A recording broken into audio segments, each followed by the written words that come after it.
Good morning friends, welcome back to my channel to new blog. আজকে সকালবেলা খুব early মর্নিংয়ে ওঠা, হ্যাপি সরস্বতী পুজো এবং আজকে নেতাজির বার্থডে। জয় হিন্দ, সবাইকে দুটোরই শুভেচ্ছা জানিয়ে সকালটাকে শুরু করলাম।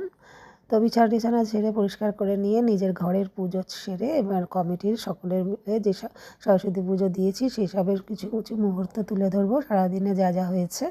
তো একটা পিস লিলিও আমার বেডরুমে থাকে, এবছরেরটা বেশ বড় ফুটেছে। তো দেখতে থাকুন আজকের সারাদিন শুভ জিনিস দিয়ে শুভ দিনটা শুরু করলাম। এই যে পর্দা দেওয়া, আমার গপু এখনও শুয়ে আছে। তো আজকে গপুকে তোলার আগে সরস্বতী মার কিছু কাজ আলপনা সেরে নেওয়ার ইচ্ছা। বাসনটা গপু সোনার সব মেজে রেডি রেখেছি।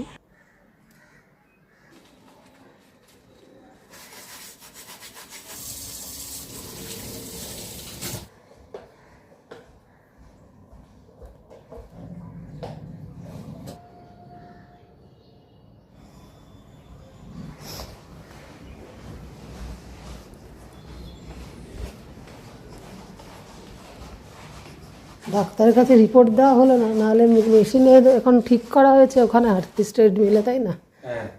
আর এক ছাতে যাচ্ছিলিস, ওটাই ঠিক ছিল।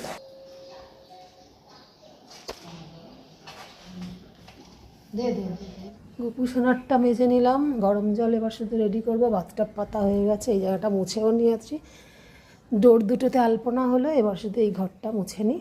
আজকে ঠাকুর ঘর আমি মুছছি।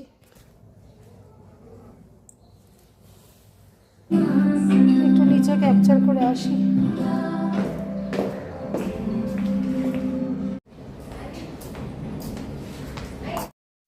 তো আমাদের কমিটির পুজো এই যে গ্যারেজের পাশে এই ঘেরাটার মধ্যে দেখছেন, এই যে আলপনাটা, এটা কালী পুজো থেকেই এটা ছিল ঠিক করা। তা তার উপর একটুখানি আমার ফ্লোরেরই ঝুমা দিয়ে উপরে একটু তার উপর সাদা বুলিয়ে এসছেন, বেশ ফুটে উঠেছে সুন্দরভাবে। তো সেইখানটাতেই আমাদের মা আসবেন, আমাদের যে সরস্বতী মা আগের ব্লগে আপনারা দেখেছেন। তো এবারে আমি ওইটুকু একটু দেখে নিলাম ক্যাপচার করে, তারপরেই সকালে চলে এসে স্নান ফান করে গোপালকে ভোগ টোগ লাগিয়ে নেব। তারপরেই আমাদের কমিটির পুজোর সাজানো সব কিছু কমপ্লিট হওয়ার পর আমাদের সমস্ত লোকজন ফ্ল্যাটে নেমে আসবেন। তার পুরোহিত তো সবসময় লেটই করেন, সব জায়গাতেই নিয়ম আছে, আমাদেরটা একটু বেশি দেরি করেন। তো তারপরে যা যা ঘটছে এবার একটা একটা করে দেখতেই পাবেন পরপর। আমাদের প্রায় অঞ্জলি দিতে 4টে বেজে গেছিলো, এরকম অবস্থা। না 4টে না হলেও 3টে তো বেজে গেছিলোই। যখনই আমার কোনো আদার্স কাজ থাকে, বেরোনোর থাকে, এখন যেমন এটা সেরেই নিচে কমিটির সমস্ত মিলিতে পুজোতে ব্যস্ত থাকবো, তাই দুপুরের ভোগটাই আমি সকালে করে। অ্যাকচুয়ালি গোপালকে তোলার প্রথম থেকে অন্নভোগটা তুলে ফেলেই এটা আমার একটা বিশাল বড় দায়িত্ব হয়ে গেছে না।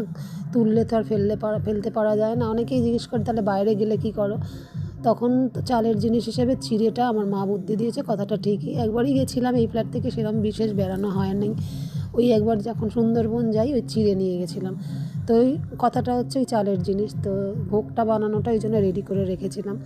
কিন্তু দুঃখের বিষয় এবারে এত সব রেডি করেও আমার গোপালকে আমার মা মনে করালো নিচে, তখন অঞ্জলিও হয়নি। বলছে হ্যাঁ রে, গোপালকে খাবার দেওয়া হয়েছে, তখন 2:30-3টে বেজে গেছে। এটা এবছর একদম সাংঘাতিক।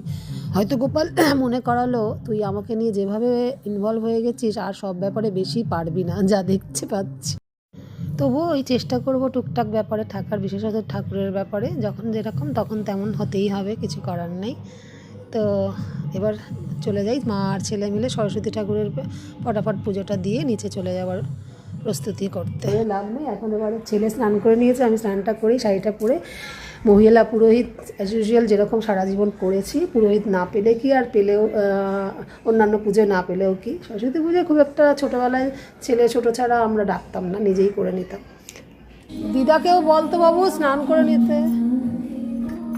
এবছর বড় মাসাশুড়ির মেয়ের বিয়েতে তত্ত্বে যেটা পেয়েছি সেই হলুদটাই পরে নিয়েছি, নাহলে আমার বহুদিন ধরে এইসব হলুদ ঢাকাই এখন মাকে দিই পরতে। এটা খুব একটা পুরনো না, 2-3 বছর আগে এটা মাকে পরতে দিই। আর একটা বিয়েবাড়িতে সরস্বতী পুজোয় ছিলাম না, তখনও তত্ত্বে আমাকে এটা একজন দিয়েছিল, এটা আমি নিজে একবার কিনেছিলাম। মানে আমার হলুদ শাড়ির ছড়াছড়ি। তো এটা আমার কোটা খুব নরম, ফ্যাব ইন্ডিয়ার হ্যাঁ, তারপরে কি অর্গানজা, এটা এক ধরনের অর্গানজা, এটা রেনির খুব ভালো, মানে খুব পার্টিওয়ার না, ওটাও পরা যেতে পারতো, কিন্তু পরেছি আমি, কথা দিয়েছি মানে কি বলেছিলাম, তাই পড়তেও ইচ্ছা হলো। তত্ত্বে আসা বড় মাস শাশুড়ির মেয়ের রিসেন্ট বিয়ে গেল 1 মাস আগে, সেটাই ভাঙলাম। তবে চান করে নতুন পড়তে নেই বলে অন্যগুলো সব পুরনো পরে নিয়েছি। আর পুজোয় একটা শাড়ি আমার বেঁচেছিল, 2টো শাড়ি বেঁচেছিল। একটা বিয়ে বাড়িতে লাস্ট আমাদের প্রতিবেশী মেয়ের বিয়েতে পরলাম ফ্ল্যাটে, বিনাদির মেয়ের। আর একটা এটা আমাদের ট্র্যাডিশনাল কি যেন পচমপল্লী, এটাও পুরো পারফেক্ট, এটা আজকে পরবো পচমপল্লীটা। তবে ফলস পিকও নেই, আর কি করা যাবে। রেডি? হ্যাঁ, চলুন।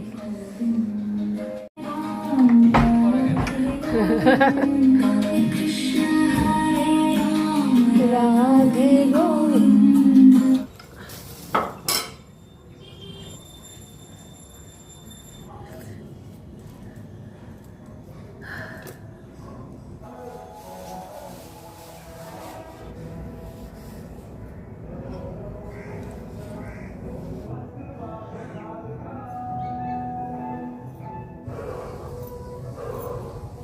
ঠিক এমন ঘেটে কাজ করেও তাও তো আমার হাত ধুতে হবে। এই দেখ বেশি নরম হয়ে গেছে, কাঠিগুলো দাঁড়াচ্ছে না।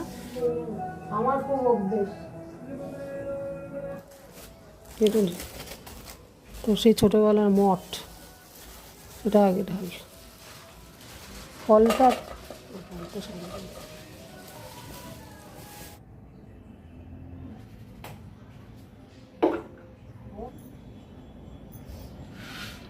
জোগাড় একটা পুজোর, একটা বছর মাঝখানে বাদ গেল না, সব কিছু নামে একটু গন্ডগোল। নিয়মটা মানে অভ্যাসটাই, ঘন্টা বাজে বাজে করতাল, মৃদুল মৃদঙ্গ বাজে শুনিতে রসাল, শ্বেত বসনা মাগ তুমি যে অনন্যা, পরমা প্রভৃতি তুমি ত্রিভুবন মান্না, মহানন্দে কেবা নাচে কেউ জয় দেয়।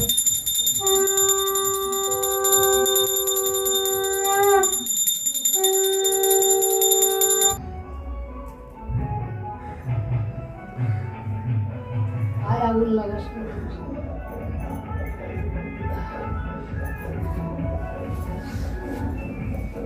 যাবো।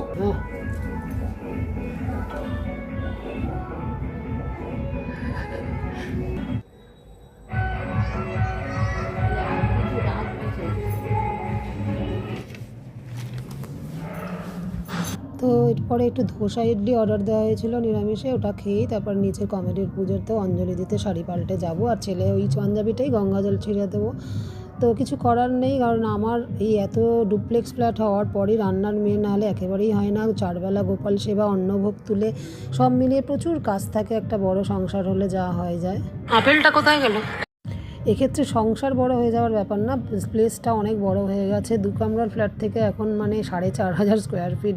শখের বাড়ি বানানোর ইচ্ছা ছিল, সেটা ফুলফিল করতে গিয়ে অনেক কাজ বেড়েছে। তাই রান্নার মেয়ে যেদিন আসে না, আজকে হঠাৎই আসলো না, অন্তত ওবেলার পরোটা করানোর প্ল্যান ছিল, বা টিফিনটাই যে কিনতে হতো না অঞ্জলি দিয়ে উঠে ঘরের পুজো সেরে।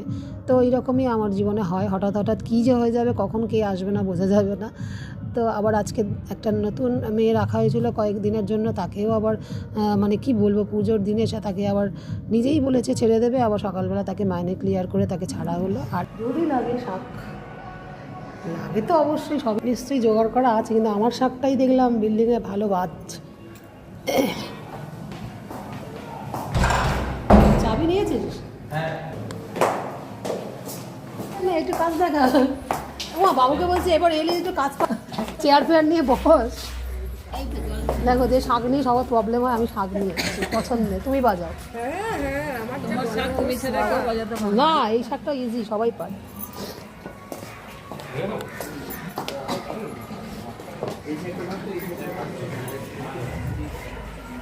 ভাই কেড়ে হাসছিস, বেরিয়ে গেছে।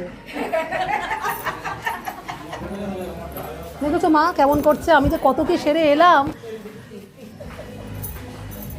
আমি মহিলা পুরোহিত সেজে এখন আসলাম আবার এখানে, কম কথা।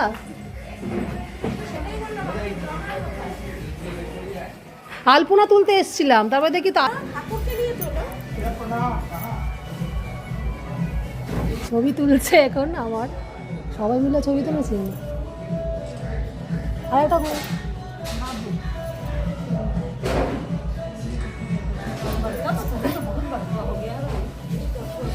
আর সরস্বতী পুজোর পারফেক্ট শাড়ি ছিল আমার, ফলস পিকও হয়নি এখনো। জুতোটা কোথায়?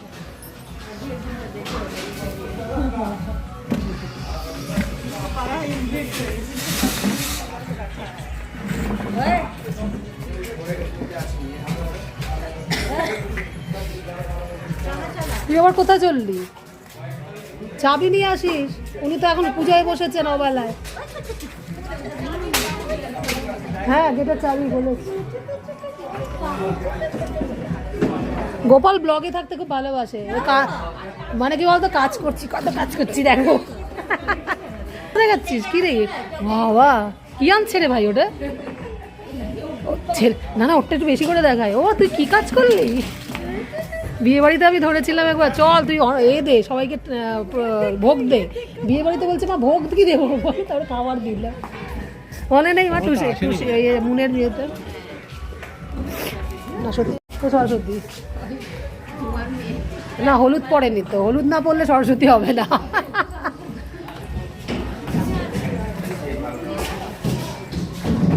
ঝুমাদির মেয়েকে আমার মা বলছে ওই আরেক সরস্বতী আসছে, আমি যে হলুদ পড়েনি সরস্বতী বলছো কেন?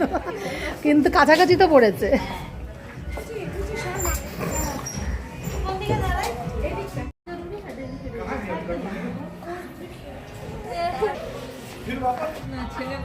ছেলে তো বেরিয়ে গেল 10টার সময় পুজো বললে ওই করে দিয়ে যেত। আগের থেকে বললে আমি, আরে আপনারা এখানে যে 4টে পণ্ডিতকে ডাকতে পারি এখনো বলে আসবে। তুমি তো নিজেই পণ্ডিত দাঁড়িয়ে আছো, আমাকে ঘন্টা বাজার কাছে আমি 15 মিনিটে আসছি। তাই তোমরা একটার সময় তো তুমিই জোগাড় করলে বললে নাকি? এই যে না খেয়ে এতক্ষণ থাকা, কিছু তো করার নেই, শেষ মুহূর্তে যা পাওয়া গেছে তাই খুশি হতে হবে। আমার ফটোটা দেখাও না একটু, ও বৌদি আমার তো ব্লগে রে বাবা।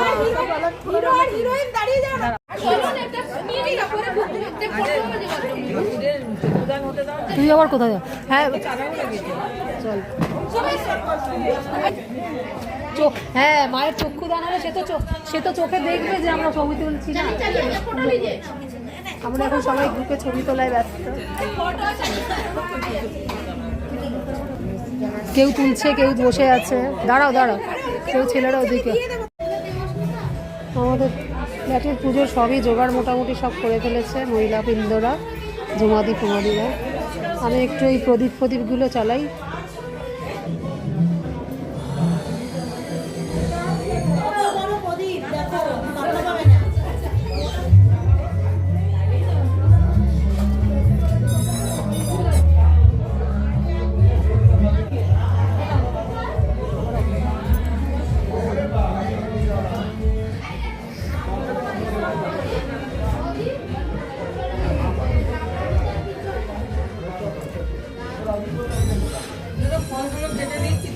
কাটা তো সব কাটা না, গোটা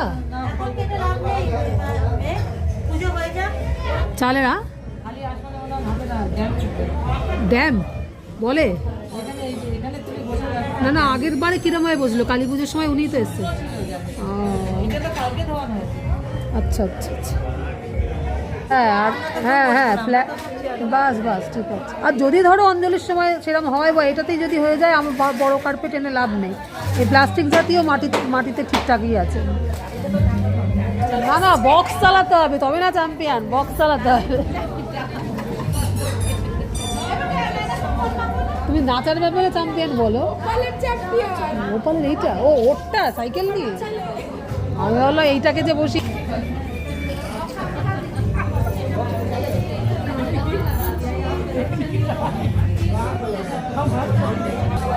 ব্যস্ত হয়েও ব্যস্ত হতে পারছি না, কেন পুরো এই মশাই আমাদের ঝুলিয়ে দিয়েছে।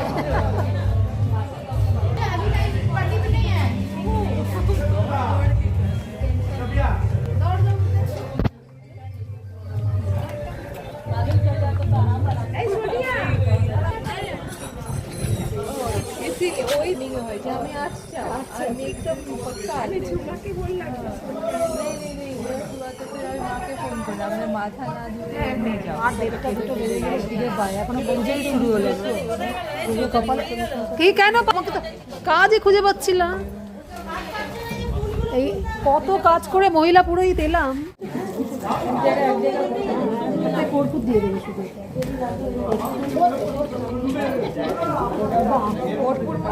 একটা ছোট কর্পূর আমায় দাও, খুলে রাখলাম একটা এসে দিই। কর্পূর আছে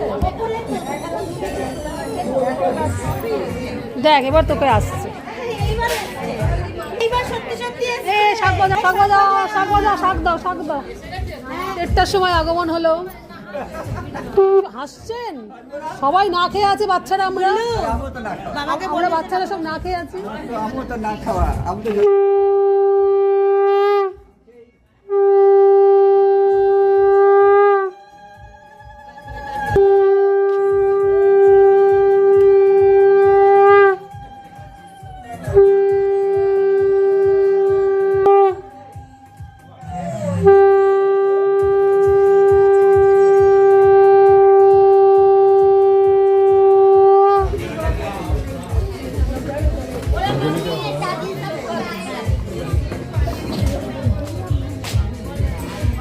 চটি কোথায়? ও ঠিক আছে।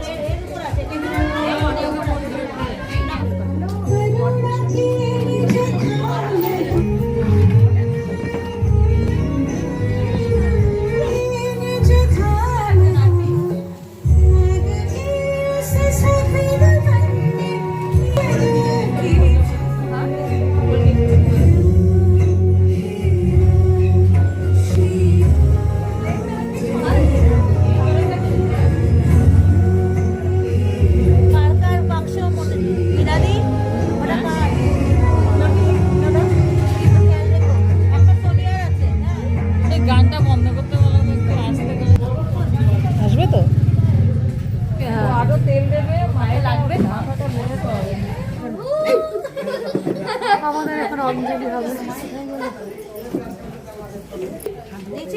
মা আর খেতে হবে না, রাখো, অঞ্জলির সময় হয়েছে, অঞ্জলিটা দিয়ে দাও।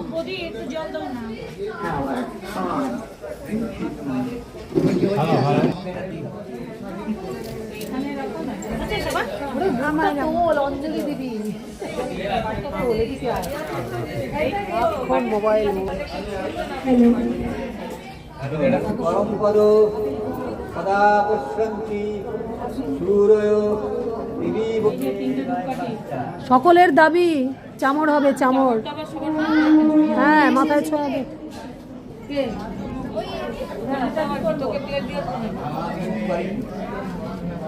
কি হলো? তারপরে আরো কি করবে?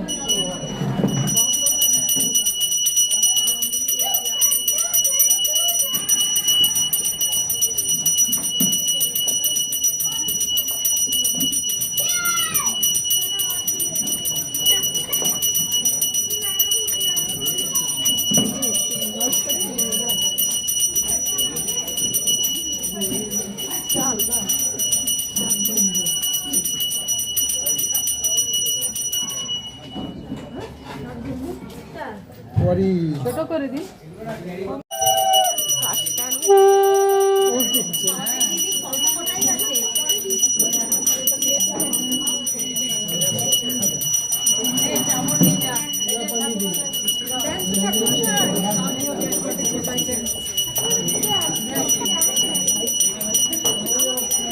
রন, চামড়টা নিয়ে যা।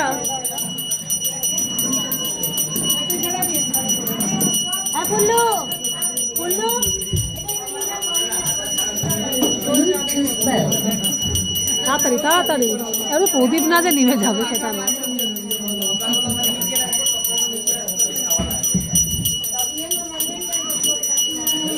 হয়েছে তোর? হলে বেরো। আমার মার 4টে অবধি খাওয়া হয়নি, মা গো। ও এটাও এসছে, এটাকে লক্ষ্যই করিনি। তুমি এসছো? হ্যাঁ, আরে अच्छा ऐसे नमस्ते करो यार मैं तो बोल दूँ नहीं होता है, हम इतना कुछ नहीं सोचते हैं, ऐसे नहीं है हम।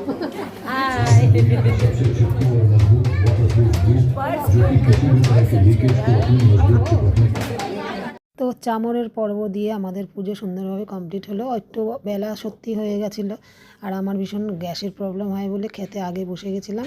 মনে মনে চিন্তাই করছিলাম যে ফটাফট খেয়ে নিয়ে উঠি, সবাইকে সার্ভ করব। আমার অনেক দিনের ইচ্ছা, অনেক দিন আমি অনেক বছর সার্ভ করিনি। তো কে বসবে খেতে, কে বসবে খেতে।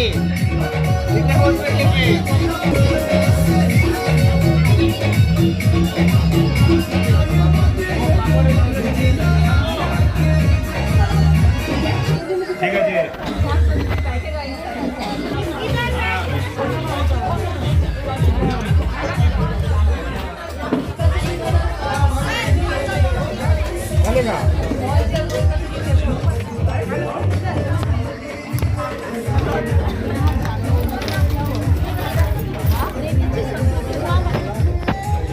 চলো চলো জঙ্গলে গিয়ে চলে যাবে।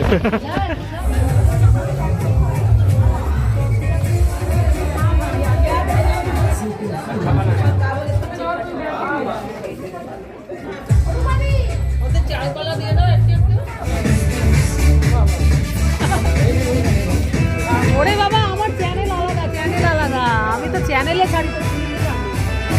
হ্যাঁ, ইউটিউবে হ্যাঁ। গোপুসোনা, চলো বাবা, পায়েসটা দিদার হাতে খেলে আজকে আমি করেছি 8:30 9টায়, আর কত বেলায় দিদা এসে দিল তোমায়। ভুল হয়ে গেল একটু, আজকে 1:30টায় আমার গপু খায়, আর আজকে ভোর 8:30 মানে করেছি। তাহলে তুই তুলে দে নাকি? না আমি তুলে দিই। তোর কি ভাত খাওয়া না? ভালো খাওয়া, তাহলে তুলে দে। গোপালের একটু মুখে জল দিয়ে দে। ছবি টবি তুলে কি 3টে ঠাকুর দেখে এলি? আর তুই মাম্পি আর তুই। ওমা তোমায় কি হেল্প করলো? চলে আসো।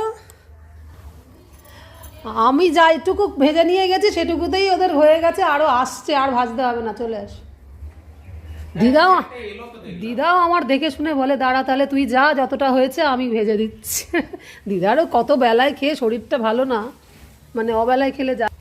যাই হোক, ভালোই গ্রুপের পুজোয় প্রথমবার অ্যাটেন্ড করলাম, কারণ গতবার শাশুড়ি মারা গেছিলো অসুস্থ, তার আগেবার একটা আমার দেশের দিকে মামার বাড়ির আত্মীয়র বিয়ে ছিল।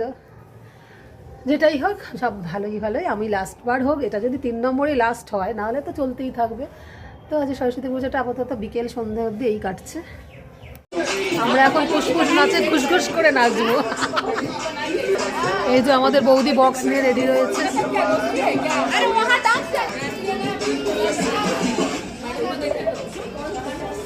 চলো,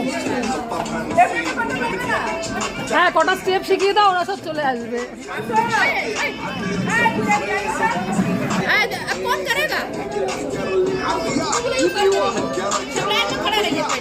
এরা কেউ কথা।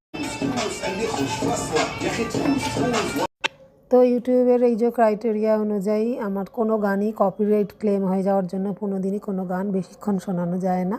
তো আমরা এইভাবে নাচের মুহূর্তগুলোকে এনজয় করছিলাম। এখন শুধু ভয়েস দিয়েই বোঝাতে চেষ্টা করছি আর কি, কোনো গানই পুরো শোনানো তো যাবেই না।